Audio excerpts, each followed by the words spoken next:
혹시 텃밭에 가자마자 물부터 주지 않으시나요? 만약 그렇다면 이 영상을 꼭 끝까지 봐주세요. 물부터 주는 건 효율적인 텃밭일의 순서가 아니랍니다. 오늘은 보다 효율적인 텃밭일 루틴과 다양한 잎채소 수확 방법을 소개해 드리겠습니다. 주말에 텃밭에 가서 일주일간 목말랐을 작물들을 보면 얼른 물부터 뿌려주고 싶어집니다. 하지만 물을 먼저 주면 수확하는 채소에 물기가 남아 있어서 금방 물러지고 맛있게 오래 먹을 수가 없습니다. 그리고 물을 주는 것은 수분을 공급하는 것 이상으로 중요한 역할이 또 있으니 맨 마지막에 해주는 게 좋아요. 텃밭에 가면 수확을 가장 먼저 합니다. 이게 주말 농장에 가면 첫 번째 할 일이에요. 오늘은 그동안 또 많이 자란 쌈채소, 잎채소들을 수확해 보려고 합니다. 상추는 깔끔하게 살짝 돌려가면서 줄기에서 잎을 깔끔하게 따줍니다. 잎을 뚝뚝 끊어서 수확하지 마세요. 상추는 그냥 두는 것보다 수확을 부지런히 해줄수록 더 잘 크는 것 같아요.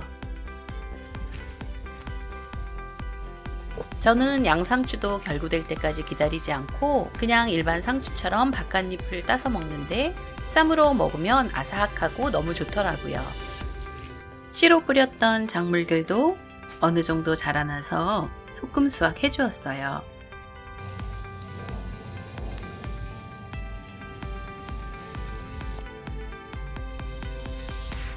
어렸을 땐 오밀조밀 모여 있으면 서로 의지하며 쓰러지지 않고 자라는 데 도움이 되지만 어느 정도 자라면 충분히 클 수 있게 공간을 확보해 줍니다.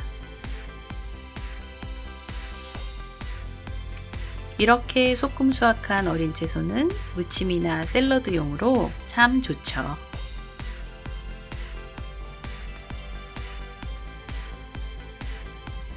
꽃대가 올라오기 전 뚝뚝 잘라서 수확한 것들도 있어요. 샐러드 소스에 필요한 딜도 뚝뚝 끊어서 좀 수확해 왔습니다. 수확하면서 동시에 너무 붙어서 자라고 있는 것들은 잘라서 조금 간격을 조정해 줍니다. 로메인 상추잎 사이가 시원하고 마음에 드는지 조그만 개구리가 쉬고 있어서 이 상추는 다음 주에 수확하기로 했어요. 수확을 하면서 또는 수확 후 필요하다면 잡초 제거도 해줍니다. 물을 주고 나서 잡초를 뽑으면 더 잘 뽑힐 수도 있지만 그렇게 하면 오히려 그냥 두는 것보다 작물에게 더 피해가 될 수도 있으니 잡초 제거를 먼저 해주세요. 수확과 잡초 제거가 끝났다면 이제 물을 주세요. 제일 마지막에 물을 주는 이유는 당연히 수분을 공급하려는 목적이 크지만 아까 수확하면서 또는 잡초를 제거하면서 흔들렸던 작물들의 뿌리를 안정화시키려는 목적도 있습니다.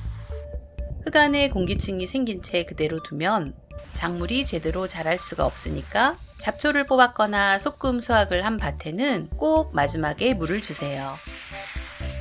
한 곳에 너무 집중적으로 많이 세게 주기보다는 한두 번 왔다 갔다 하면서 충분히 땅에 흡수될 시간을 주면 더 좋아요. 스프링클러나 점저 호수를 사용해서 물을 충분히 땅속까지 줄 수 있다면 더 좋겠습니다. 오늘은 텃밭일의 순서와 잎채소 수확 모습을 보여드렸어요. 도움이 되셨다면 구독과 좋아요도 꼭 눌러주시고 다음 영상에서 또 만나 뵙겠습니다.